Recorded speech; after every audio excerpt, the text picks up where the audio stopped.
Alright guys, TacticalRab again today. Hope you're all doing well and enjoying your day so far. Welcome back to Major 5 Saturday. Toronto is just about upon us, and by the end of the day we will know the 4 teams on Championship Sunday. We'll also know whether Vegas Legion have qualified for the World Championship, but none of those 4 teams will be OpTic Texas eliminated yesterday. Scump gives his immediate reaction to the team, to Dashy's tweets as well, and where they need to turn things around rapidly ahead of the World Championship. Very much enjoyed to your thoughts in the comments below. Hit the like button if you enjoy. Subscribe if you're new as always, I'd greatly appreciate it. First of all, wanted to mention this. These images were released yesterday by, I believe, the official photographer for Toronto or the major or something, and I guess he didn't realize that these tweets were meant to be made public when they were. So you put this image out of the trophy. I know some people are roasting this. I think this is really cool, to be honest. I like the idea when the teams lean into their local things. You guys, if you're not aware, the Toronto Ultra logo is a squirrel. There's probably more iconic Canadian animals, but still, they went for the squirrel approach. And this trophy is so sick, and I mean, at least in my opinion, we saw it in person actually, because I was on the flank here and they brought it over. I didn't realize it was this big actually. Okay, it's not made out of gold, but I mean, still, it's gold. There's this acorn that almost looks like a diamond. It's I think it's sick personally. It's pretty heavy. It's got some weight to it, and well, someone's going to lift it come Sunday. So there you go. That's your trophy. One of those teams could be the Los Angeles Thieves. It's going to be a hard losers bracket run. They've done it before, but not all the way. I'm pretty sure they've done it all the way to the grand finals before, Thieves. But yeah, this team has never won in those circumstances.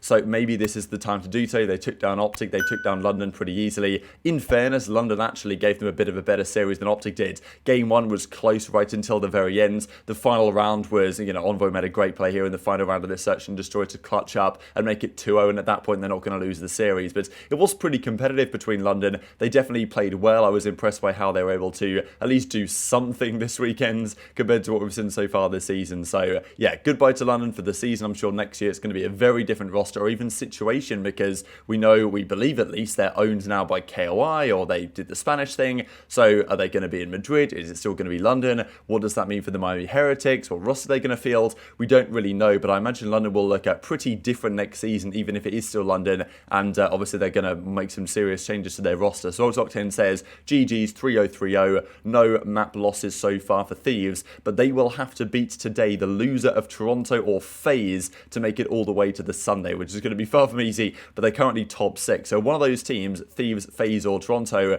will be top 6 this tournament, which is, not ideal for any of those rosters. But it's better than some of the results so far. So good series here from Drazah, Kenny. Scraps did his best on the other side, at least from the KD perspective, but it wasn't enough. It was really just those clutch moments that decided things, and the control was then going to go one way, given how good Thieves are compared to London relatively on that specific game mode. Couple of quick comments on Los Angeles Guerrillas as well. You can make a book out of the stuff that happened behind the scenes this year, says Assault. Thank God it's over. So we know they got pretty much crossed by the subliners yesterday. Assault, I thought, was pretty decent this season for this team. We don't really know fully what happened behind the scenes. My understanding was that even this weekend, Arcitys wasn't feeling too well, and I'm not sure if on Thursday he was really playing with the team. That, I believe, was what people were saying. So, it was good to see Arcitys was okay and well enough to play come the Friday, but I thought briefly we were going to have another Marky B situation like we had quite a while ago now, and they, Marky B and Spartan and all this. Arcitys says, what a year, and we don't know what's next for Arcitys and these guys, but, a lot of these teams that get eliminated now, especially the ones that aren't at champs,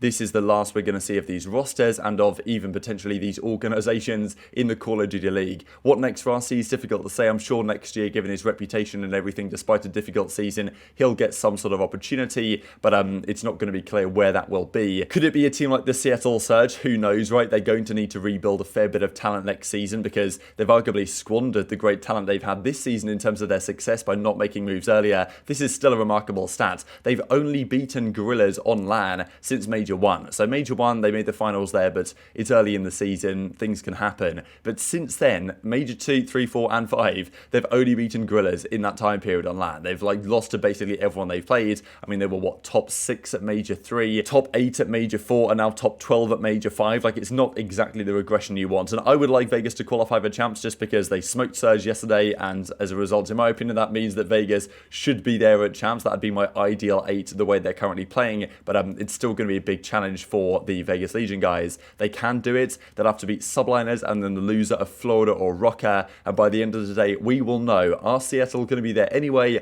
Are Vegas going to be there? Because if they survive today, somehow, if they get through it and they make it to Sunday, that's them confirmed. With top 4, 30 points, that should be enough for them to get over the line. Quick comment on FaZe as well. Now, the 4th year in a row, they've secured the #1 regular season seed. And what's so impressive about this is not just the fact that they've done it every single year, but it's the fact that every single event they turn up to, they might place top 6 this event. It's possible. They could lose to the home team Toronto, they could lose to Thieves, but every single event they turn up to, even if they're not playing their absolute best card, which they haven't been always, but lately they've been getting better and better, they'll still get good results, and they get good results and to such an extent that they put more points on the board regularly than other teams do. They win a lot of their online games. They're usually always good for an event win, or like 4 grand finals appearances like last season every single year. So yeah, very impressive, right? I mean, it's dominance in one aspect. Okay, they haven't actually won that many events given the fact that they've been the #1 seed for the last 4 years, but the achievement is nonetheless pretty unprecedented for this roster. Of course, one team that did great yesterday was OpTic T12. I was kind of surprised to not see iLLeY in and around the venue at some point. Maybe he's going to be here for the last couple of days, but I mean, I'm guessing he's living because he lives in Brampton, right, which is probably not more than like an hour and a half away from here. Okay, maybe traffic's a bit of a problem, but I mean, he obviously could get here, right, if he wanted to, and we don't know if he's necessarily still signed to OpTic, but I thought he might be around the event or something, but yeah, we haven't seen him. Obviously, last year, like, his home event was tough, really, because he had the thumb injury after Major 2, and then going into Major 3, like, OpTic was in complete chaos last season, and this year it seemed to be better, right? They'd solved a lot of their issues, it seemed, over the last several weeks, but yeah, didn't work out yesterday. They played a Thieves team that was obviously red hot and relishes a series like that, and has honestly been the kryptonite for this team over the last several years. These are the perspectives of Scump actually after this series concluded, immediate reaction to how and when they lost the control, but also looking at Dashy's tweet especially, talking about, he doesn't even know anymore what's wrong with this situation, and that's just not a particularly good sign with the World Championship just 2 weeks away. That's not good to see. Straight up. That is not good to see. I mean, what else do you want him to say?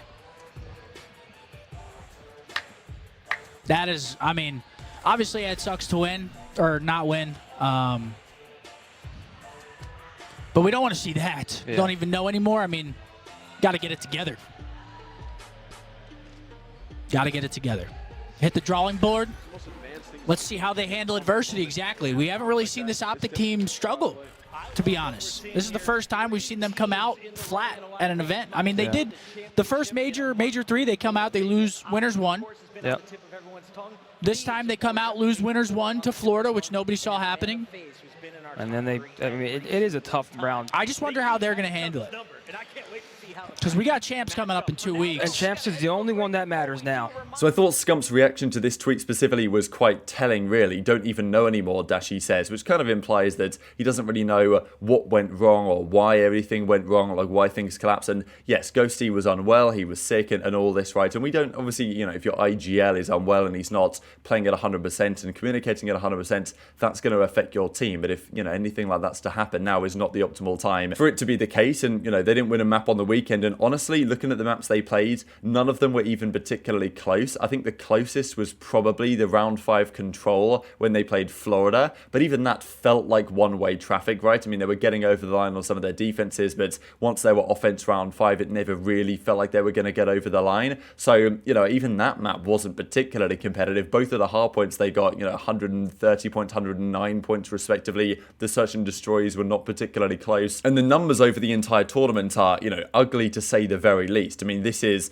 kills plus assists over deaths. So even if you look from that perspective with K plus A over deaths, you're still looking like a negative series or tournament for Ghosty and Huke. If you look pure KD, Ghosty had a 0.68 this tournament, Huke had a 0.62, Shotzzy had a 0.78, Dashy was the only one even. This is over the series they played. So, I mean, that's not pretty, right? I mean, these are some of the worst numbers you're ever going to see from a tournament event, let alone the team that's going in as favourite. So, yeah, it's interesting for Scump, right? Because when he retired, he gave that kind of like handover speech to Dashy, and I don't think it was Dashy's fault necessarily this weekend, but you've got to look at the entire team, to be honest. It's, it's not just one scapegoat here. When you're getting bodied like that, and the expectation was with OpTic doing so well, they'd made the right decisions, they were in a position to really capitalise on that, and maybe they still counter the World Championship, but it's going to be far from easy now to play well at Champs, but also to straight up get their confidence back for the World Championship. Like, that's the thing that they're going to have to figure out over the the next couple of weeks. And if Dashy's like, I don't even know anymore, Scump knows that's not a good sign. They've got to regain quick and figure out exactly what they need to change over the coming days of practice, right? So, you know, look, Scump put the pressure on Dashy when he retired, when he stepped away. He said, like, you know, I'm falling down so you can rise up and all this type of stuff. So